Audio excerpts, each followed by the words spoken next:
I'm sure you know the subject matter of our little meeting today, this evening. The plane carrying former President Rodrigo Roa Duterte took off at 11:03 p.m. this evening and exited Philippine airspace. The plane is en route to The Hague in the Netherlands, allowing the former president to face charges of crimes against humanity in relation to his bloody war on drugs. The former president was earlier placed in government custody at Villamor Air Base after his common-law wife, Hanilet Avancenia, and members of his entourage arrived at 9:20 this morning from Hong Kong on Cathay Pacific flight number CX-907. Mr. Duterte was arrested in compliance with our commitments to Interpol.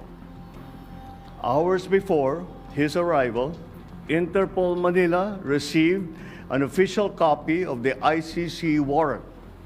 This prompted the Prosecutor General of the Department of Justice to serve the warrant.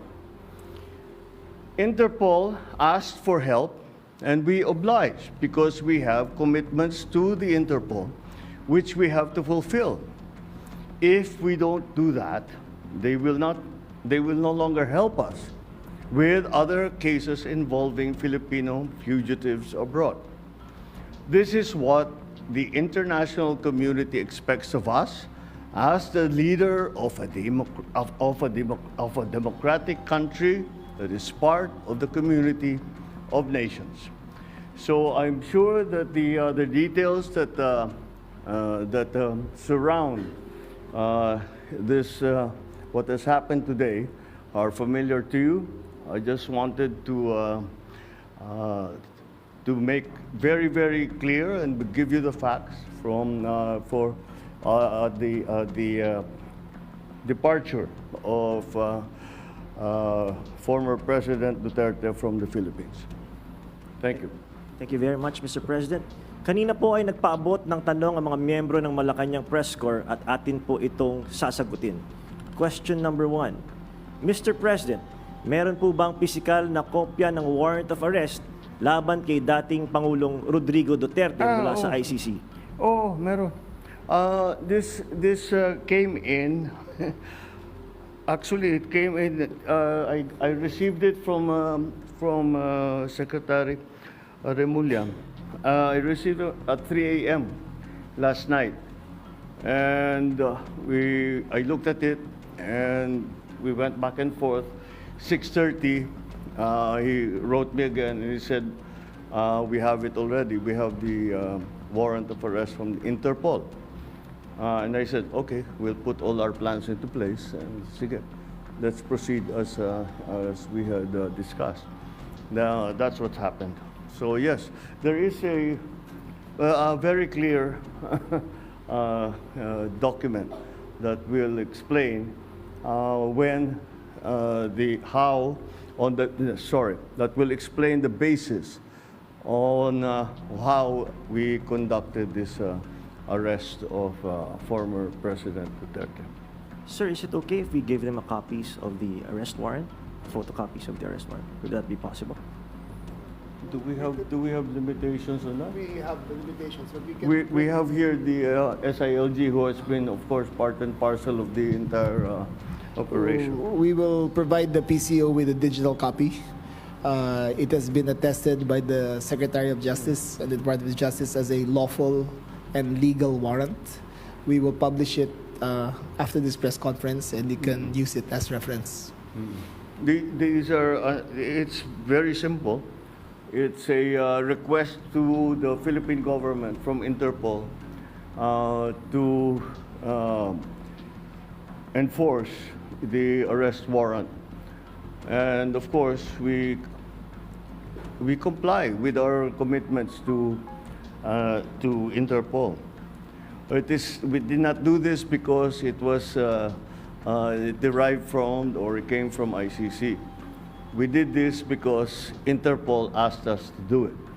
and we have commitments to them, and we lived up to those commitments. Sir, thank you, sir. Second question, sir. Mr. President, sinasabi ng kampo ni PRRD na unlawful arrest daw itong ginawang pag-aresto sa kanya. Well, we followed every single necessary procedure. We had a very good basis on which to serve that warrant and to read him his rights. We followed all the legal procedures that are necessary. So I'm confident that if in further examination, you will find that it is proper and correct. Sir, third question from the MPC. Mr. President, may violation ba ito sa ating soberanya itong pagkaka-aresto kay dating Pangulong Duterte? No. Bakit naman? Dahil consistent naman tayo. Hindi tayo tumutulong sa investigasyon ng ICC. Meron tayong contact sa kanila, natural. Pero no, not on an official level. We didn't help them in any way. The arrest that we did today was in compliance with our commitments to Interpol. It just so happened that that came from ICC. But it's not because it came from ICC. It's because it came from Interpol.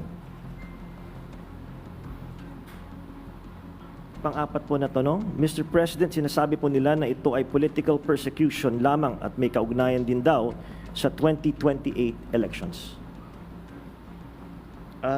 Okay, well, I'm sure sasabihin nila yan. But this case started in 2017 when we were still members of the ICC, and it was during the time of former President Duterte. So I don't see how that can be political persecution on my part, because it was initiated before I even came into the picture. So that would seem. But once again, we have to recognize that, you know, of course, it's natural for people to put lalagyan ng politika, kulay ng politika. Pero sinundan lang natin yung ICC, yung Interpol. Wala tayong, hindi natin kinakausap yung ICC. Marami silang hinihingi sa atin ng mga dokumento, wala kaming binigay.